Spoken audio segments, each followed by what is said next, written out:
పొడుపు కథలు. ఉద్దేశం: పొడుపు కథలు విద్యార్థుల మెదడుకు పదును పెట్టి ఆలోచనా శక్తిని, గ్రహణ శక్తిని పెంపొందింపజేస్తాయి.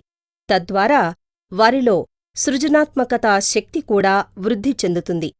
అంతేకాకుండా పొడుపు కథలు వారికి వినోదాన్ని కూడా కలిగిస్తాయి. ఈ పాఠ్యభాగం ద్వారా విద్యార్థుల్లో వినోద శక్తిని, సృజనాత్మకతా శక్తిని పెంపొందింపజేయడమే ఉద్దేశం. చూపులేని కన్ను, సుందరమైన కన్ను, తోడులేని కన్ను, తోకకున్న కన్ను, కన్నుగాని కన్ను, కాలకంఠుని కన్ను. ఏమిటది? నెమలి కన్ను. చూస్తే ఒకటి, చేస్తే రెండు, తలకు తోకకు ఒకటే టోపీ. చెప్పండి, ఇది చెప్పండి. పెన్ను. తెల్లని బంతి, గుండ్రని బంతి, అందని బంతి, ఆడలేని బంతి. ఏమిటది? చందమామ.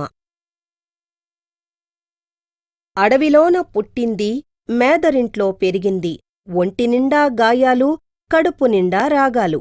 ఏమిటది? పిల్లనగ్రోవి, అంటే ఫ్లూట్. తెల్లటి పొలంలో నల్లటి విత్తనాలు, చేతితో చల్లుతారు, నోటితో ఏరుతారు. ఏమిటవి? అక్షరాలు. ముక్కుమీద కెక్కు, ముందర చెవులు నొక్కు, టక్కు నిక్కుల సొక్కు, జారిందంటే పుటుక్కు. కళ్ళజోడు. చిటారు కొమ్మన మిఠాయి పొట్లం, పటాలమెప్పుడు పక్కనే ఉండు.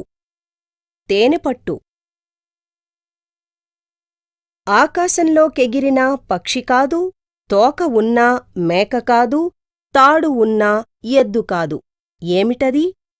గాలిపటం. చెక్కని స్తంభం, చెయ్యని కుండ, పొయ్యని నీళ్ళు, వెయ్యని సున్నం. ఏమిటది? కొబ్బరికాయ.